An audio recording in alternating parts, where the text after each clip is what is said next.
Anda masih menyaksikan Sapa Indonesia Malam, saya Cindy Permadi. Saudara, usai menyerang Venezuela, Presiden Amerika Serikat kini incar Kolombia dan Kuba. Trump juga tengah menyoroti Greenland yang kaya akan sumber energi dan mineral. Usai menyerang Venezuela dan menangkap Presiden Nicolas Maduro, Donald Trump, Presiden Amerika Serikat, kini mengincar negara lainnya. Trump memberi sinyal Kolombia menjadi target operasi selanjutnya. Ia menuding pemimpin Kolombia memproduksi kokain dan memperdagangkannya ke Amerika Serikat.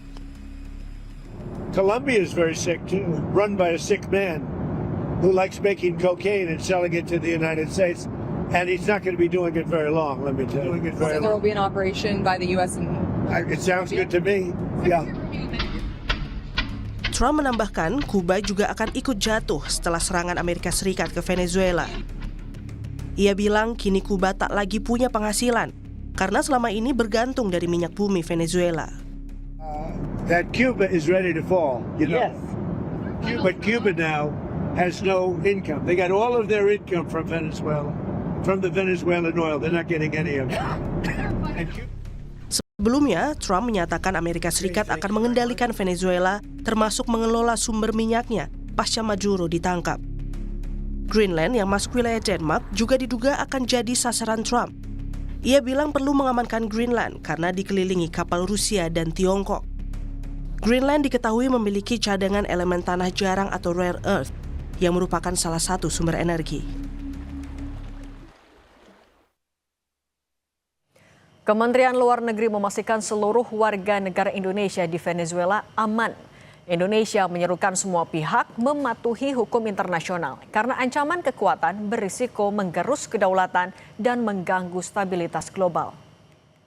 Saat ini seluruh 37 WNI di Venezuela dalam keadaan aman dan dapat tetap terus berkomunikasi dengan KBRI. Indonesia menyerukan secara tegas kepada semua pihak untuk mematuhi hukum internasional, termasuk prinsip-prinsip yang tertuang dalam Piagam PBB dan hukum humaniter internasional, khususnya perlindungan terhadap warga sipil yang keselamatan dan kondisinya harus tetap menjadi prioritas utama. Indonesia juga meminta semua pihak untuk menahan diri dan mengedepankan dialog serta menghormati hak dan kehendak rakyat Venezuela dalam menjalankan kedaulatan serta menentukan sendiri arah dan masa depan bangsa mereka.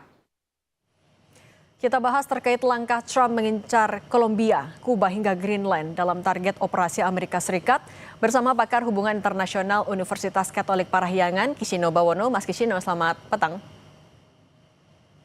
Selamat petang. Mas Kishino, Trump kan bilang dalihnya itu ya karena narkoba. Kemudian juga bahkan bilang operasi militer kayaknya adalah ide yang bagus. Kalau analisis Anda, seberapa serius sebenarnya Trump dengan ancaman ini? Gini ya Mbak, terkait Presiden Trump, nampaknya ini momen di mana beliau menunjukkan bahwa dari sekian banyak ancaman beliau, retorika beliau bahwa dia akan menyerang sana sini dan semacamnya, ini nampaknya momen di mana dia menunjukkan kita memang bisa capable untuk melakukan apa yang kita ancam, gitu ya. Nah, kemudian pertanyaan selanjutnya yang lebih penting daripada ini mungkin adalah mengapa ini dilakukan, gitu sih. Dan kalau menurut saya mengapa beliau melakukan ini pada akhirnya dengan contoh di Venezuela ini lalu mengancam Greenland, Kolombia dan tempat lainnya. Beliau sedang mengalihkan, ada dugaan bahwa beliau sedang mengalihkan atensi publik domestiknya karena ada beberapa kasus yang mengancam atau membuat rezimnya jadi tidak populer, begitu. Tapi kalau melihat ya setelah Venezuela, ada Kolombia, Kuba, Meksiko juga bahkan dibilang harus bertindak sesuatu. Trump ini sedang merencanakan apa? Dia mau menyasar apa di negara-negara Amerika Latin? Oke, kalau di negara Amerika Latin yang bisa kita lihat adalah sejarah dari Amerika itu memang punya intervensi atau punya pengaruh banyak di sana, gitu ya. Nampaknya yang saya baca gitu, beliau sedang ingin menyasar pihak-pihak yang dianggap sebagai musuh. Kalau Venezuela ini dia dianggap ada kedekatan dengan Iran, ada kedekatan dengan Hezbollah serta kemudian Hamas. Tapi kalau kemudian ke negara-negara lainnya seperti yang tadi sudah disebut, ini nampaknya ya beliau ingin menekankan bahwa kalian rezim-rezim yang potensial ini menjadi musuh kami, tolong itu kemudian kalian ya jangan berisik lah kasarannya. Ikut dengan perintah kami, ya ini basically menunjukkan bahwa Amerika itu adalah ya top dog-nya, Amerika itu adalah aktor paling kuat di kawasan, jadi patuhlah dengan kami. Tapi kalau soal penguasaan minyak, sumber energi lainnya itu juga jadi motif terselubung kah? Yes. Ada dugaan bahwa itu juga menjadi motif terselubung karena ketika melakukan penangkapan terhadap Maduro, penculikan terhadap Maduro, presiden penggantinya itu pun juga sudah bilang, mengindikasikan bahwa Venezuela akan bekerja sama dengan rezim AS. Salah satunya yang kemungkinan adalah untuk masalah eksplorasi minyak. Kalau sampai Jadi ada dugaan itu. Kalau sampai nyinggung Greenland juga, bilang penting untuk pertahanan. Ini kan semakin luas area-areanya yang disinggung. Ini bentuk Amerika Serikat juga sedang mencoba imperialismenya kah?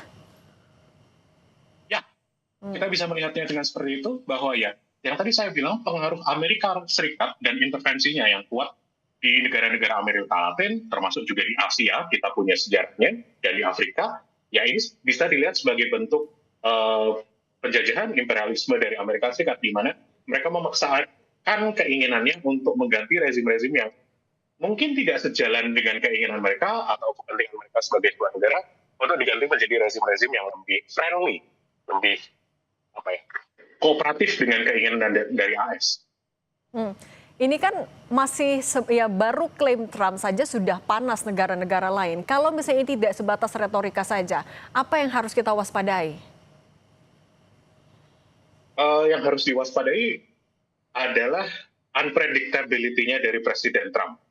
Beliau memang suka berbicara, menunjukkan bahwa dia orang yang kuat. Dia presiden yang sangat berkuasa, baik di domestik maupun di luar negeri, gitu ya. Nah, masalahnya kuncinya adalah unpredictability-nya beliau ini. Jadi, kalau menurut saya dan beberapa teman-teman yang studi HI, beliau ini memang agak susah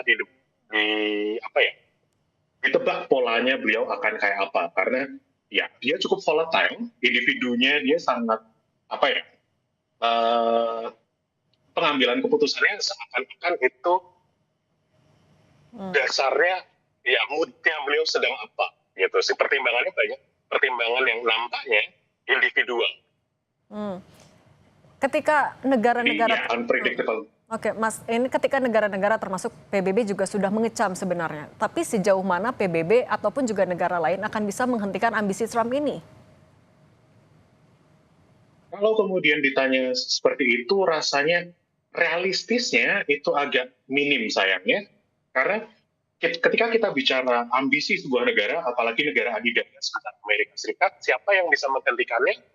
Ya, adakah negara adidaya lain yang bisa menandingi AS? Sayangnya nggak ada. Walaupun kemudian kita pakai mekanisme PBB gitu ya, katakanlah salah satu mekanisme yang paling besar, yang paling decisive dalam PBB yaitu Security Council atau Dewan Keamanan PBB. Kalau pun mau ada keputusan mengambil terkait serangan Amerika Serikat ke Venezuela, Amerika Serikat kan ada di Dewan Keamanan punya kemampuan untuk veto. Jadi rasanya akan minim. Gitu. Kalau misalnya kemampuan untuk bisa. Mas Kishino kan tadi juga bilang ini sebenarnya adalah taktiknya Trump juga mau imperialisme. Kalau ini memang dilakukan, apakah ini akan menjadi peringatan ke Rusia dan Tiongkok?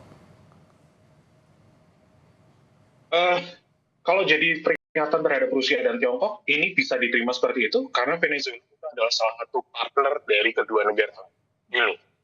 China bahkan dilaporkan beberapa jam sebelum Maduro ditangkap, delegasi dari China bertemu dengan Maduro, gitu kan? Minyak yang kemudian dijual oleh Venezuela itu salah dua tujuannya adalah ke Rusia dan China. Energi mereka ditopang oleh minyak-minyak dari Venezuela. Dan dari presiden sebelum Maduro yaitu Hugo Chavez, mereka juga punya kedekatan dengan rezim-rezim yang bisa dikatakan anti Amerika Serikat, yaitu China dan Rusia. Gitu. Apakah negara-negara terutama negara kawasan juga harus menyiapkan napas panjang untuk menghadapi ancaman-ancaman Trump ini? Maaf, bisa diulang? Untuk negara-negara kawasan khususnya ya, apakah mereka juga harus menyiapkan nafas panjang, ya melakukan persiapan yang panjang apabila memang Trump serius? Ya, nampaknya ini jadi ancaman regional, tentu juga ada faktor globalnya, tapi yang jelas negara-negara yang kemudian di Amerika Latin yang beliau Presiden Trump katakan dia ancam, ya ini yang nampaknya harus bernafas panjang. Salah satunya yang tadi diucapkan yaitu Kolombia. Kolombia itu kan mengkritik Presiden Trump atas tuduhan dari Presiden Trump bahwa Kolombia juga mensponsori perdagangan narkotika yang hingga ke Amerika Serikat. Nah, beberapa waktu yang lalu Presiden Trump bahkan mengancam dengan adanya bahwa Presiden Kolombia sebaiknya menjaga dirinya. Itu sih ya.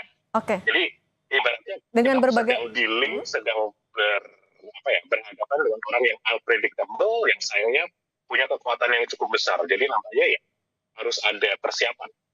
dengan eskalasi yang ya kita semua masih memantau bagaimana eskalasi di sana. Tapi kalau ditarik ke Indonesia, apa dampak langsung maupun tidak langsung? Saya pribadi belum terlalu dalam kalau kemudian memikirkan dampak langsungnya ke Indonesia, gitu ya. Apakah kemudian Presiden Trump atau rezim di Amerika Serikat ingin menggantikan rezim di Indonesia? Nampaknya itu masih pemikiran yang sangat jauh. Cuma mungkin dampaknya adalah yang tidak langsung adalah bahwa kestabilan global itu akan jadi terganggu. Pemerintah Indonesia kan seharusnya memikirkan bagaimana Indonesia bisa tumbuh, Indonesia bisa berkembang. Nampaknya itu kan hanya bisa terjadi atau idealnya terjadi ketika kondisinya stabil. Maka ya yang Kemenlu ucapkan bahwa patuhi hukum internasional, patuhi aturan internasional, ya nampaknya ajakan yang paling netral, yang paling positif dari Indonesia bahwa kalau kita kembali ke aturan main, Indonesia bisa berkembang dengan lebih damai, lebih positif. Gitu. Kalau bagaimana dengan sikap bebas aktif kita, apa yang sebenarnya harus ditonjolkan juga oleh Indonesia? Apalagi dengan jabatan baru Indonesia yang nanti akan dikukuhkan tanggal 8, Presiden Indonesia sebagai Presiden Dewan HAM PBB. Tentunya apa yang Indonesia lakukan harus dilihat juga dari posisi Indonesia sebagai sebuah negara. Kita punya kekuatan daya tawar sebenarnya. Katakanlah kita memang masuk ke dalam jabatan tertentu di dalam PBB, di dalam organisasi internasional, tapi di akhir hari yang kemudian juga harus dilihat, Indonesia memang seberapa didengarnya di level internasional, gitu ya. Kalau agak skeptis, kalau agak pesimis, ya kekuatan Indonesia di level internasional masih cukup dikit, masih cukup tidak didengarkan. Maka kemudian apa yang bisa Indonesia lakukan ya, jangan bersuara sendiri, tapi mencari negara-negara yang bisa diajak untuk bersuara bersama. Jadi ibaratnya tidak cuma sendirian sebagai negara kecil yang bersuara, tapi rame-rame sehingga suaranya bisa diamplifikasi. Oke. Kalau untuk dampaknya ke harga minyak dunia, kan kalau tadi Menteri Erlangga bilang sebenarnya masih belum ada gejolak signifikan. Tapi kalau misalnya ini memang kita harus siap-siap berlangsung lama, ini juga jadi hal yang harus diantisipasi kah? Tentu itu harus diantisipasi, mengingat minyak itu adalah salah satu sumber daya yang sangat vital, gitu ya, ke semua negara, termasuk Indonesia. Seperti yang kemarin antara perang Israel dengan Iran, salah satu ketakutannya adalah volatilitas atau ketidakstabilan harga minyak. Nah, tentu pemerintah harus memperhatikan hal itu. Cuma masalahnya kita tidak bisa memprediksi ke depannya apakah makin panas atau tidak. Melihat dari kondisi Venezuela, nampaknya sih akan tidak banyak eskalasi, terutama dari pihak Venezuelanya sendiri. Saya rasa mereka sadar diri bahwa mereka tidak punya kapabilitas untuk kemudian misal menyerang balik ke Amerika Serikat. Oke. Mas Kishido Bawono, pakar hubungan internasional Universitas Katolik Parahyangan, terima kasih sudah berbagi perspektifnya bersama kami di Sapi Indonesia Malam.